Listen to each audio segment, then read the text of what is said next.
Have you played in the lower ranks of Pokemon TCG Live lately? The decks you'll find there are wild. If you play Pokemon, you definitely know that Dragapult has been single-handedly ruling the format for the last 4 months. But I hopped on live the other day to play some games, and from what I've seen, I guess the folks in Low Elo just never got the memo, because what I saw there were some spicy builds. I saw everything from rogue C-tier decks to decks I had never even thought of or seen before in my life. So without any further ado, let me show you just how much Low Elo Pokemon TCG Live is like the Wild West out there. Hopping into my first game, I was a bit nervous. I haven't played the game since April when my favorite decks, Gardevoir and Pidgeot Control, both rotated out. And to make things even harder on myself, I'm playing Zoroark, which I know is one of the toughest decks out there. So hopefully, even with this added difficulty of playing a tough deck in a new format I haven't messed around in, I'll still be able to have fun and win some games. It has genuinely been so long since I've played this game. It's a good time. I did start out with about 30 Elo points because I guess I had some residual Elo even after months of not playing the game. I'm hoping to make it into the Poke League though, which is about 110 points. The first deck I ended up playing against was Mega Starmie Frostless. I have heard of this deck and I know it got some results and some traction early on in the format, but it's not one that's seen a ton of consistent success. I do think my opponent did make some misplays and I was able to take advantage of those misplays and win the game with the 6th prize knockout. Knight Joker. We don't even need to use Fez. Flame Body Cannon. Onto him. This is beautiful. So my first game after my long hiatus went pretty well. Can't complain about a win, even if I didn't play 100% optimally. I was feeling pretty good about myself, I was getting back into the swing of things, and I remembered just how fun Pokemon could be sometimes. I went into my second game feeling pretty confident. My opponent was playing a Slowking deck, which I wasn't concerned about because I know Slowking is a less consistent deck. I've played against it before, and it usually just wins off of getting lucky, so as long as they don't draw the nut draw. What the f did they just draw? Mega Slowbro EX? This is not a real card. The good news is that I haven't seen this card before because it's really bad. The card doesn't even do that much damage for 3 energy, and they didn't seem to be playing any energy acceleration. So even though I had a slow start, I wasn't really under any real pressure. And then I had a breakthrough that made me realize this matchup was going to be really easy. Anyways, oh, this is Dark Week! Wait, I can just kill this, hold on. Cause yeah, I can just get the Zekrom. I wasn't able to get my Zoroark set up to take the knockout that turn, but like I said, the Slowbro deck wasn't aggressive at all, so I was able to just set up the Zoroark over the course of 2 turns instead, and just get the knockout on the following turn. I'll take my 3 prizes. I knocked out their Slowbro and took 3 prizes, and they didn't really have anywhere to go beyond that because their board wasn't well developed, so they just conceded. Okay, they scooped, yep. It's not happening. 2 games in, and I've won both of them. I'm feeling really good about this. No Dragapults yet. Fingers crossed. Knock on wood. No Dragapults yet. My goal is to hit 2 or fewer Dragapults tonight. Now granted, I don't know how many people... Oh, I was going to say in Low Elo, I don't know how many people play Dragapult, but this guy's at 540, so... we might be losing our streak. This was my 3rd game in, and I hadn't seen a Dragapult in the first 2 games, so I thought I was about due to run into one. But I guess it wasn't time for that just yet. What is this? Tauros? What?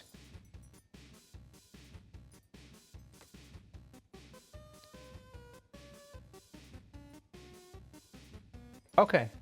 Sure. We're against Tauros. Okay. It's not Dragapult. The first few turns weren't all that interesting. My opponent just attached past, and I was slow setting up my board. Then, my opponent played a Risky Ruins, a Precious Trolley, and filled their entire board with damaged Tauros. Their deck used copies of Tauros from Chaos Rising and Paldean Tauros from Phantasmal Flames. Both cards benefit from having a board full of Tauros, and in the case of Paldean Tauros, they need to be damaged. Usually, decks like this are balanced partially by being inconsistent to get set up, but I found myself suddenly staring down a board of 6 of them. Needless to say, I was getting pretty worried. My opponent took a knockout on my active Zekrom, and on the following turn, I drew a fresh new hand and gathered the resources to take a knockout on my opponent's active in return. To be honest, neither of us were playing all that aggressively, we were just attacking what was in the opponent's active. Then on the following turn, my opponent decides to switch it up and attack with their colorless Tauros that can target anything in play. If it gets enough heads, of course. 1 tails. Excellent. We love to see that. It doesn't even die. Very efficient. The next few turns involved us trading blows with each other. I took one prize, they took 2 prizes on the swingback. But every time I was able to knock out one of their Tauros, the opponent's attacks got weaker and weaker, so they actually weren't able to take any more knockouts for the rest of the game. I ended up winning the game just by using 6 Rampaging Thunder attacks in a row. This was a really cool deck, and I think if my opponent was able to find more recursion for their Tauros, and if they're able to use boss's orders to target more of my 2 prize Pokemon I had on the bench, I could have definitely been in some real trouble that game. So I'm up 3-0 and then I queued into Hydreigon. I'm not usually the most concerned about this matchup since I can pressure their early board with Darmanitan, and my stage 1s can survive 2 Obsidians. This game, I can only find 1 Zorua on my first turn, so my setup is pretty weak though. But my opponent's is also pretty weak. On turn 2 they haven't been able to evolve any of their Dano. And Hydreigon is a slower deck. It doesn't usually get to use its spread attack for the first few turns since its energy cost is so high. Over the next turns, I'm able to keep drawing cards and attaching energy to my Zoroarks to get them set up, and my opponent finally uses Hilda and Rare Candy to knock out 3 of my weak Pokemon for a 3 prize turn. Obsidian. Sure. Take your 3 prize cards. That's pretty good. On the surface, this looks like a rough spot to be in, but on the following turn, I was able to use Secret Box to grab Black Belt's Training, Binding Mochi, and Night Stretcher to take the knockout on the fully set up Hydreigon. Plus I hit them with a special red card to reduce their hand from 9 cards all the way down to 3. So we just Night Joker? Deal 330? I don't know how we lose this. That turn was everything we needed. At this point my opponent doesn't have much going for them, they just have unevolved, 0 energy attached Dano on the bench. They try and get them set up, but I'm just able to use boss's orders every turn to get rid of them. Once they realized they didn't have any options, they conceded and I felt good about being up 4-0. And real quick, if you're enjoying the video, I would appreciate it if you subscribe to my channel. I'm trying to reach my goal of 1,000 subscribers and every sub counts. Thanks and back to the rest of the games. So at this point, I've won 4 in a row. Pokemon TCG Live almost certainly uses a hidden MMR system to matchmake players instead of just relying on the in-game rank number, which is the reason why you can be in low ranks on ladder and still get matched with people that are almost at the top. After winning 4 games, I think my hidden MMR was a lot higher now than at the start of the video, since I finally started to run into competitive meta decks. And spoiler alert, by competitive meta decks, I'm of course talking about... We'll see here. Alright, we found our first Dragapult today. One of Zoroark's strengths is that it's generally pretty strong in a Dragapult, but unfortunately for me, I'm playing Towards List from NAIC, which doesn't actually run any copies of En's Reshiram. So if I want to one-shot a Dragapult, I have to rely on Black Belt's Training and Binding Mochi or Monkey Dory to do that. Or I can always just 2-shot it. En's Darmanitan was the MVP this game. Being able to take knockouts on the active and on the bench Dracloaks was really clutch. I had a turn where I punched a Dragapult for 290 and then used Flame Body Cannon to knock out the active Dragapult and bench Dracloak on the next turn. So they were left with just a Dreepy with no energy on it. This is really tough for them now. And we take 3 prizes. They did use the Rare Candy and Rose's Encouragement to get it re-evolved, but they weren't able to knock out my active Zoroark, so they just conceded. This puts me at 5-0 so far. I was feeling pretty great about beating Dragapult in a slow, grindy game, so how does Pokemon TCG Live reward me? Well... Dragapult number 2. My opponent got set up by turn 3 and used a Phantom Dive. I knew that I had to start being aggressive myself, so I went for my classic Binding Mochi plus Black Belt's Training plus N Zekrom to knock out the Dragapult in one hit. But if you've been watching carefully, you might notice a slight problem with that plan. And then we're just gonna Night Joker. We've used the Black Belts, we've used the Mochi and it's poisoned. Hello? I don't have the guy. We're cooked, chat. We're just gonna concede because I messed up really bad. I needed to get the Zekrom out. I should have saved the Ultra Ball. That didn't happen. Yeah, that definitely wasn't my best showing. I'm still pretty rusty. Trying to put that game behind me, I re-queued up for another match and I ended up playing that same opponent again. But after the second game, they probably thought I was the dumbest Pokemon player alive because I did this. We're getting Meowth. Meowth gets this boss. It does not get us boss. There is a Watchtower in play. That was really bad. Where's Sad? There's Sad. I'll just concede. I was getting pretty tired of playing against Dragapult. I think TCG Live could tell because they threw me a bone and gave me an opponent that just hard bricked. They only found a single Pheasantipede EX the entire game, so I don't even know what deck they're on. I knocked it out with a single End Zekrom attack and won pretty easily.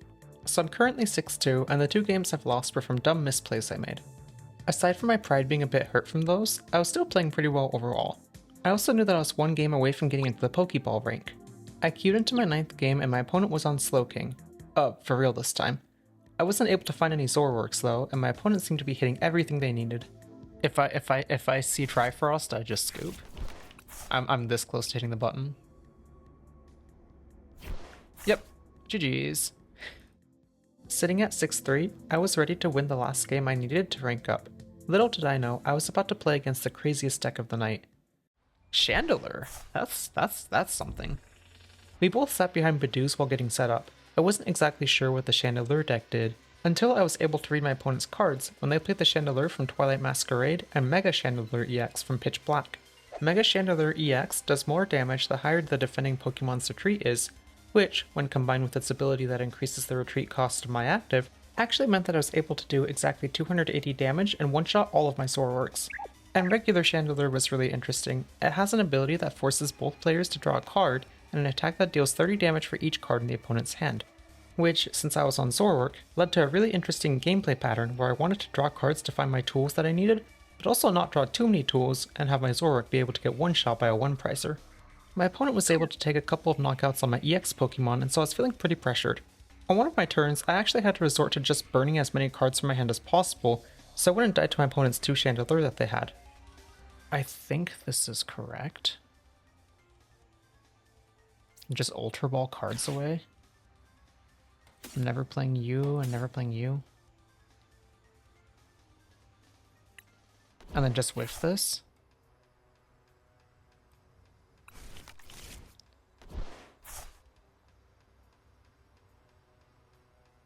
And then just attach this here. I think we're just in burn cards out of my hand mode.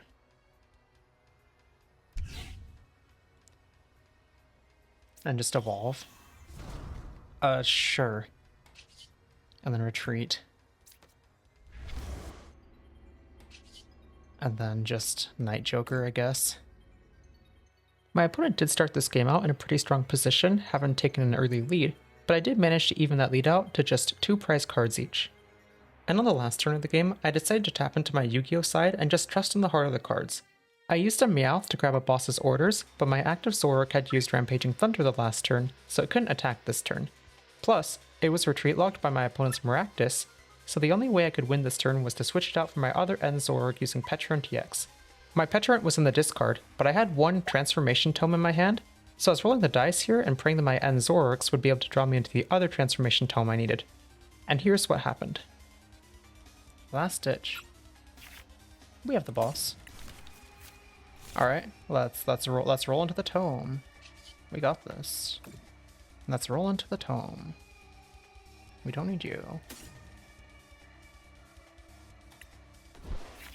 We are really good at this game. Transformation Tome. We're swapping the Tatsugiri. Petulant. Swapping for Tatsugiri. This should do it. Play Ends Castle. We're going to Subjugating Chains this one. Retreat. We have this. We'll just boss this guy, because it can kill. Night Joker. Sometimes it's just that simple. GG's. And with that, I finally made it to the rank I was trying to get to. And so I can finally stop playing this cooked game. I'm honestly more relieved than excited. I was in hell. I was in the trenches there. Cool. We made it to Poke League, like my goal was. Very interesting deck by opponent though. Yes, 100%. This deck was very cool. Despite me being incredibly rusty at Pokemon, I still ended up with a final win-loss count of 7-3. And I was fascinated by all of the crazy off-the-wall decks I ran into on my way there. I hope you enjoyed watching this showcase of just how crazy low elo Pokemon can get. Remember to like and subscribe, and as always, have a wonderful day.